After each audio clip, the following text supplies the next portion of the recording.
All right, everyone, welcome back to the wrap up for the 13th of September 2023. I almost didn't do a video today. I didn't do one yesterday because the market's been so incredibly boring. But I figured it's worthwhile checking in and talking about why everything is boring. So I will do that while we wait for trying to figure out kind of what's going on next, right? We have a lot of chop going on when it comes to the markets here. So we have to kind of prepare for that. And I'll talk about how I'm dealing with it. But we'll get started here with Bitcoin. And Bitcoin, essentially, out to the daily chart here, not doing anything. So I talked about how I shorted a bit in this area, and then I shorted a little bit more in this area. So I'm underwater a little bit on this trade, not too much. I'll probably get out if we kind of break up here, but we're just not doing anything. We're just stuck in this range. We can't break one way or the other in this range. And that's going to be a theme that we're going to see throughout. If I take a look at some of the things like euro, right? Euro were, or is it pound? No, it's euro. Just draw this like this. Let's kind of move around on me. But this support here that we had back here could be acting as support now. Might be worthwhile looking at this, but you can see even the euro after the last few days have been range bound. If I go into gold, I'm watching gold. We've been watching this anchored view app on gold for a while here, but still a little inside day and range bound. So let's go into the equity markets, starting with the S&P 500. And you can see that we will be stuck inside of a range, which is stuck inside of a range, which is stuck inside of a range. We have this range, right? Let's draw with this one. We have this range right here that we've been in for a while, and that is now contained within this range right here. And then now that's contained within this range right here. So we're in a range, in a range, in a range. So what do you do?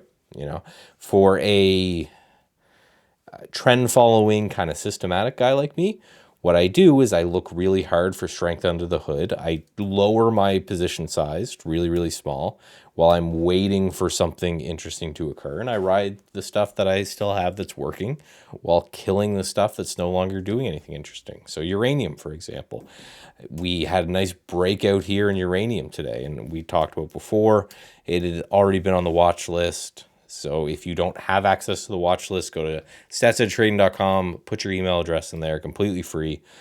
Nothing to sell you, just looking to have another way to contact people who want to follow me or chat with me or whatever. It's a Substack anyway, so you can just go to Substack and Google Michael Nauss there.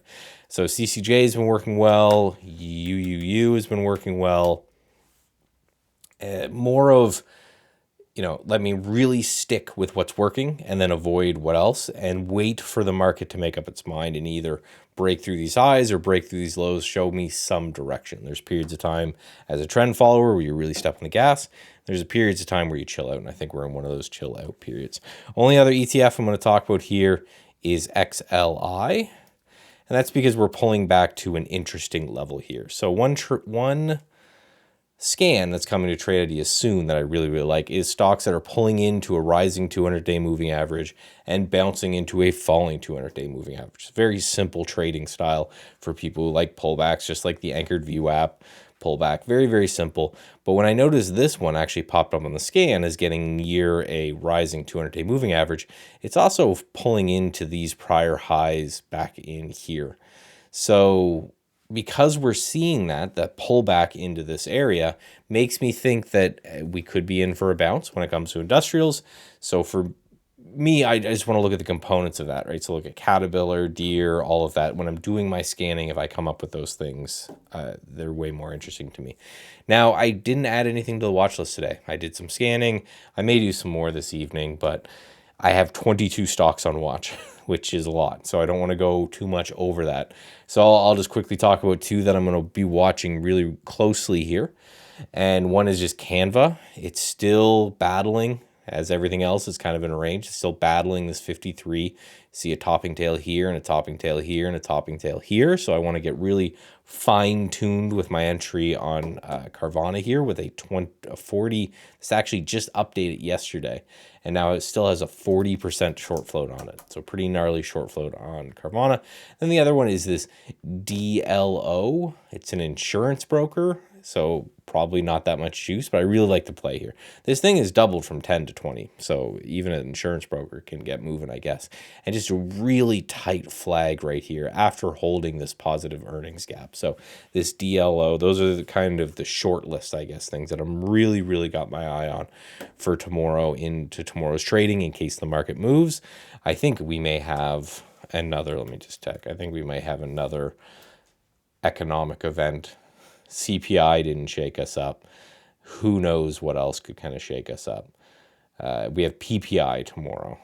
You can see here in the red, we have PPI tomorrow. So I don't know.